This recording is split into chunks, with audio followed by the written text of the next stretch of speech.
नेकपा एमालेको संसदीय दलको बैठकमा अमेरिकी उपविदेश मन्त्रीको भ्रमणका बारेमा गम्भीर छलफल भएको छ। यो विषय नेकपा एमालेका अध्यक्ष केपी शर्मा ओलीले संसदमा समेत उठाउनु भएको छ। नेकपा एमालेको ठहर छ, अमेरिकी उपविदेश मन्त्रीको भ्रमणका क्रममा चीनको एक चीन नीतिमा नेपालले लगातार राख्दै आएको समर्थनमा खण्डित भएको छ। एमालेले नेपालको परराष्ट्र नीतिमा खण्डित गर्ने व्यवहार सरकारबाट भएको आरोप समेत लगाएको छ।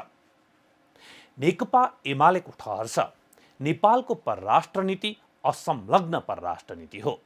हामी अहस्तक्षेपको सिद्धान्तलाई मान्दछौँ, तर तिब्बती शरणार्थीहरूको क्याम्पमा पुगेर अमेरिकी विदेश मन्त्रीले उक्साउने काम गर्नुभएको छ।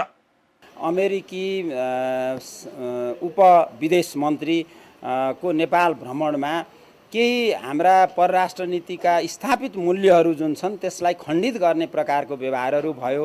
हामी सधैँभरि हाम्रो परराष्ट्र नीति असंलग्न परराष्ट्र नीति छ। हामी जहिले पनि राष्ट्रिय हितलाई प्राथमिकता दिन्छौँ र हामी अहस्तक्षेप र कुनै पनि देशको मामलामा हामी जहिले पनि असंलग्न रहँदै आएको स्थितिमा तिब्बती शरणार्थीहरूको क्याम्पमा पुगेर त्यहाँ जुन प्रकारको एउटा चाहिँ उक्साउने काम गरियो र नेपाली भूमिलाई प्रयोग गर्ने काम गरियो त्यो वास्तवमा बेठिक थियो भन्ने कुरा पनि हाम्रो पार्टीको अध्यक्षले यहाँ सविस्तार त्यसको चर्चा गर्नुभएको थियो। नेपालको संविधानले नै सुनिश्चित गरेको स्वतन्त्र र असंलग्न परराष्ट्र नीति विपरीत चीनको अत्यन्त संवेदनशील स्वशासित क्षेत्र तिब्बत मामिला संयोजक भनिएकी अमेरिकी उपसहायक मन्त्री उज्रा जियालाई नेपाल भ्रमणमा स्वागत गरेर जावलाखेल स्थित तिब्बती शरणार्थी शिविरमा नेपाल प्रहरीको सुरक्षामा भ्रमण गराई त्यहाँ वार्ता हुने, गुम्बाहरूमा भ्रमण गराउने र प्रधानमन्त्री तथा उहाँकी पत्नी, परराष्ट्र मन्त्री र गृहमन्त्रीले वार्ता गर्ने जस्तो नेपालको स्वतन्त्र परराष्ट्र नीति र सुरक्षाका लागि अनिष्टकारी गतिविधि देखाएका छन्।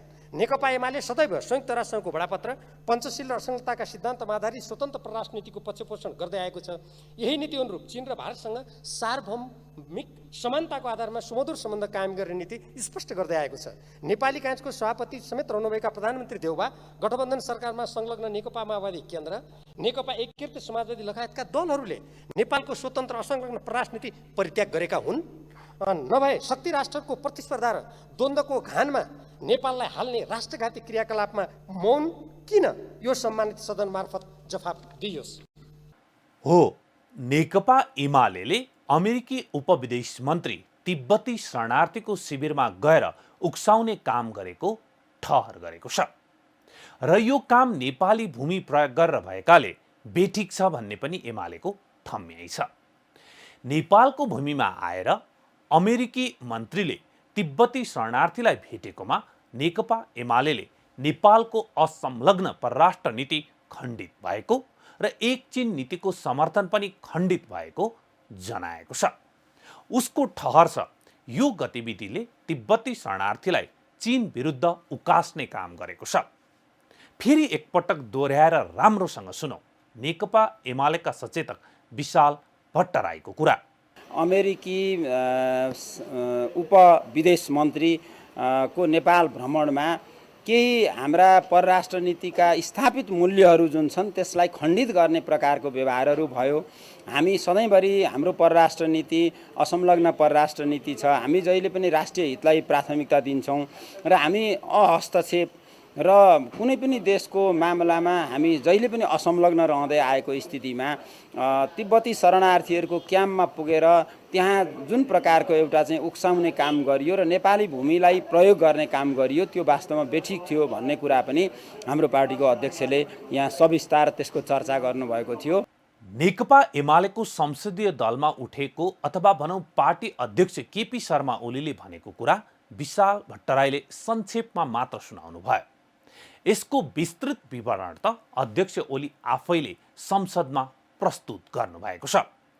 सरकारको नीति तथा कार्यक्रमको छलफलमा भाग लिँदै ओलीले नेपालको परराष्ट्र नीतिलाई सत्ता गठबन्धनले असन्तुलित बनाएको र सत्ता स्वार्थमा प्रयोग गरेर सङ्कुचित पारिएको आरोप लगाउनु भएको छ। उहाँले संसद बैठकमा भन्नुभयो, हाम्रो परराष्ट्र नीतिलाई असन्तुलित, आवेगपूर्ण र गठबन्धनको सत्ता स्वार्थमा सङ्कुचित बनाइएको छ। छिमेकी मित्र राष्ट्रहरूको संवेदनशीलता र मर्ममाथि गैर जिम्मेवार र पक्षधरताको नीति यस गठबन्धनले लिएको छ। छिमेकी मित्र राष्ट्रहरू र अन्तर्राष्ट्रिय समुदायसँग सम्बन्ध सञ्चालन गर्दा हाम्रो देशका तर्फबाट पुरा गर्नुपर्ने संवैधानिक कानुनी प्रक्रियाहरू निर्माण गर्नुपर्ने राष्ट्रिय सहमति र समझदारीप्रति यो गठबन्धन सरकारले पूर्ण व्यवस्था गरेको छ। छिमेकी मित्र राष्ट्रहरूको न्यायोचित संवेदनशीलतातर्फ पूर्ण उदासीन रहेको छ। द्विपक्षीय, क्षेत्रीय र बहुपक्षीय मञ्चहरूमा क्षमता प्रदर्शन गर्न सकेको छैन, बरु हुर्मत लिने काम भएको छ। म अरू धेरै भन्न चाहन्न, हुर्मत लिने काम भएको छ नेपालको इज्जतको। हाम्रो परराष्ट्र नीतिलाई असन्तुलित, आवेगपूर्ण र गठबन्धनको सत्ता स्वार्थमा सङ्कुचित बनाएको छ। मैले बोलेका कुराहरूमा यदि सत्तापक्षीय नेताजीहरूलाई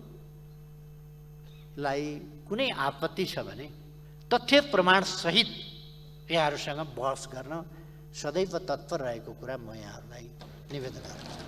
एमाले अध्यक्ष ओलीले परराष्ट्र नीतिमा सरकार चुकेको अर्को आरोप पनि लगाउनु भएको छ। उहाँको आरोप छ सन्धि सम्झौता गर्दा प्रमुख प्रतिपक्षी दललाई जानकारी समेत नदिने। संसदमा उहाँले प्रश्न गर्नुभयो, आफ्नै देशमा आफू जाँदा अनुमति लिएको छु अनि अमेरिकी विदेश मन्त्रीले अनुमति लिनु पर्दैन?